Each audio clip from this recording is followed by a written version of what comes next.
Et oui, nous allons retrouver notre fantastique île de Pâques, ses yeux qui regardent les étoiles. Nous allons retrouver Francis Mazières, nous vous l'avions promis.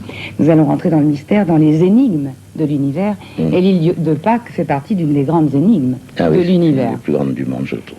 Alors je crois que la parole est un petit peu sans image, un peu trop, parce que finalement, cette île de Pâques, il faut être au-dessus, il faut la voir pour pouvoir expliquer, tenter d'expliquer. Tenter, parce que c'est tellement colossal. Quand on parle des statues, si on les voit pas, on n'y croit pas. C'est ça. Il faut être vraiment au pied de la statue pour se dire, mais enfin, comment? Moi, j'ai vécu comme ça 4 mois et demi au pied des grandes statues au volcan Arnoraku.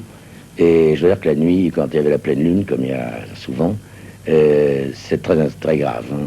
Il y a une charge, parce que la plus grande statue, il y a 22 mètres 60 de haut, ce qui fait quand même un immeuble de 8 étages. C'est la plus grande du monde. Et puis, les statues normales ont 10 mètres, 10 à 11 mètres. Quand même. Alors, c'est 11 mètres, c'est le studio. Hein. Alors, on se pose des tas de questions. Ben oui, c'est très impressionnant. On se remet en question? Moi, oui, sûrement. Ce qui est énervant actuellement, c'est que, bon, l'île de Pâques est ouverte au tourisme, il y a des avions.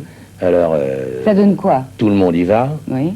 Tout le monde écrit n'importe quel bafouillage sur l'île de Pâques, sans savoir vraiment l'origine. Chacun essaye de sans parler la langue, ce qui est quand même très très grave, parce que pour avoir les légendes anciennes, moi je suis très très scandalisé de ce qui se passe. D'ailleurs, je n'ai même plus envie d'y retourner, parce que ça tout a changé. Bon, il y a des motos sur l'île de Pâques, il y a tout ce qu'il faut pour abîmer les choses.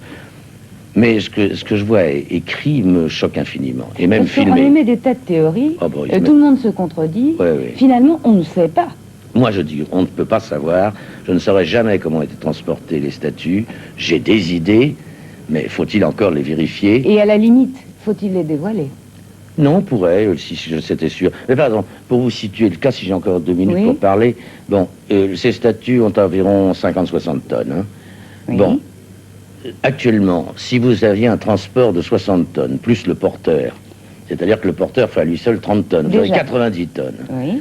Or, il y aurait très peu de ponts qui résisteraient à un passage d'un convoi spécifique, parce qu'il ne pourrait pas avoir plus de 30 mètres de long. Un extra spécial. Et en plus, on a essayé, on a travaillé avec Polytechnique là-dessus, quand vous avez des charges semblables sur un pont, vous avez une onde de vibration qui s'amplifie. Et c'est comme ça que les ponts cassent souvent. Alors, on est devant les problèmes. Or, ces statues, il y en a une qui a été transportée sur cette île à 17 km du point de taille. Comment?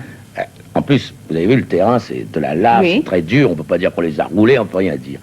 Alors, les indigènes disent c'est par le mana, la force de concentration, ça fait toujours rire les Européens. La lévitation?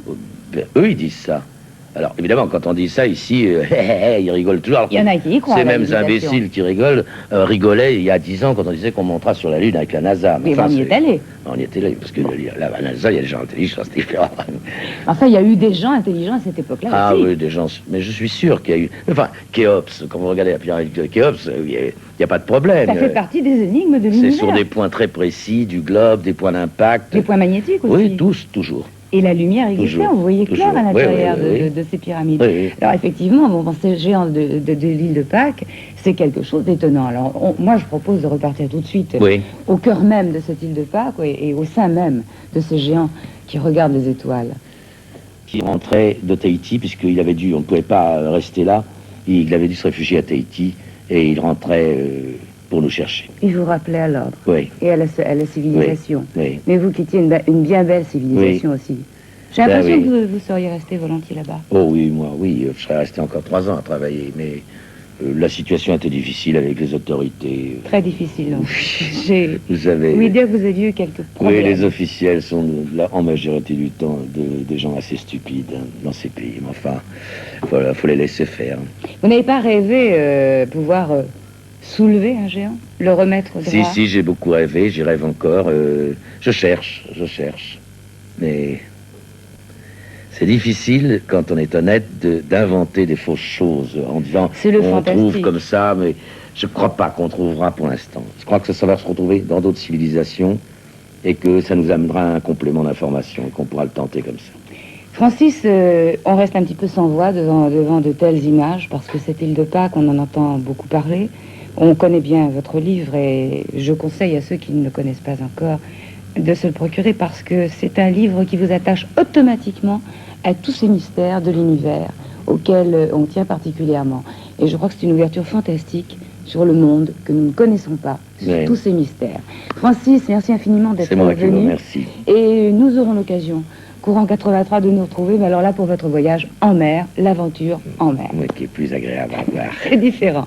Au revoir, Francis. Je vous en prie. Et on se retrouve la semaine prochaine à la même heure pour une autre aventure des hommes.